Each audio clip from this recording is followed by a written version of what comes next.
Assalamualaikum warahmatullahi wabarakatuh. Kami dari kelompok 1 akan menjelaskan materi tentang harmonis. Harmoni adalah kerjasama antara berbagai faktor dengan sedemikian rupa hingga faktor-faktor tersebut dapat menghasilkan suatu kesatuan yang luhur. Contoh, seorang manusia seharusnya terdapat harmoni antara jiwa dengan jasadnya. Kalau tidak demikian, maka belum tentu orang tersebut dapat disebut sebagai satu pribadi. Lalu, apa pentingnya suasana harmonis? Salah satu kunci sukses kinerja suatu organisasi itu berawal dari suasana tempat kerja. Energi positif yang ada di tempat kerja tentu bisa memberikan dampak positif bagi karyawan yang akhirnya memberikan efek domino bagi produktivitas, hubungan internal, dan juga kinerja secara keseluruhan. Suasana harmoni dalam lingkungan kerja tentu akan membuat kita secara individu menjadi tenang, kemudian menciptakan kondisi yang memungkinkan untuk saling kolaborasi dan bekerja sama, dan juga meningkatkan produktivitas bekerja dan kualitas layanan kepada pelanggan. Dalam mewujudkan suasana harmoni, maka seorang ASN harus memiliki pengetahuan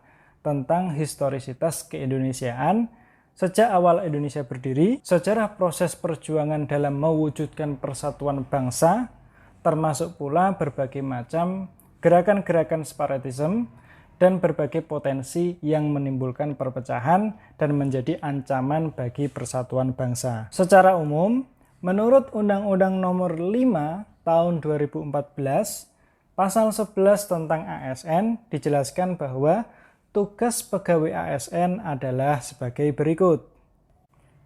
Yang pertama, melaksanakan kebijakan publik yang dibuat oleh pejabat pembina kepegawaian sesuai dengan ketentuan peraturan perundang-undangan. Yang kedua, memberikan pelayanan publik yang profesional dan berkualitas. Dan yang ketiga, mempererat persatuan dan kesatuan Negara Kesatuan Republik Indonesia. Kemudian, beberapa peran ASN dalam kehidupan berbangsa dan menciptakan budaya harmoni dalam pelaksanaan tugas dan kewajibannya adalah sebagai berikut. Yang pertama, posisi PNS sebagai aparatur negara, maka dia harus bersikap netral dan adil. Netral dalam artian tidak memihak kepada salah satu kelompok atau golongan yang ada. Kemudian adil berarti PNS dalam melaksanakan tugasnya tidak boleh berlaku diskriminatif dan harus objektif, jujur, dan juga transparan. Dengan bersikap netral dan adil dalam melaksanakan tugasnya, PNS akan mampu menciptakan kondisi yang aman, damai, dan tentram di lingkungan kerjanya dan juga di masyarakatnya.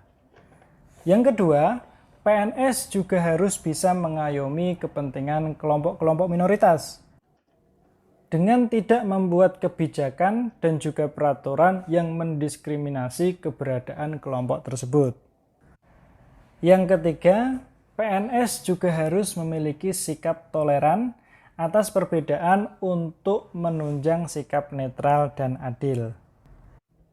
Yang keempat, dalam melaksanakan tugas dan kewajibannya, PNS juga harus memiliki sikap suka menolong, baik kepada pengguna layanan ataupun membantu kolega PNS lainnya yang membutuhkan pertolongan. Dan yang terakhir, PNS juga harus menjadi figur dan teladan di lingkungan masyarakatnya. PNS harus senantiasa menjadi bagian dari problem solver, bukan menjadi bagian dari sumber masalah atau troublemaker. Oleh sebab itu, setiap ucapan dan tindakannya senantiasa menjadi teladan bagi warganya.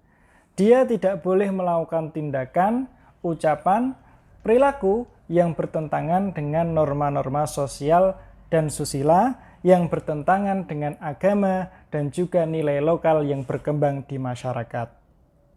Demikian yang dapat kami sampaikan. Terima kasih telah menonton video ini. Semoga video ini bermanfaat. Kami akhiri. Wassalamualaikum warahmatullahi wabarakatuh.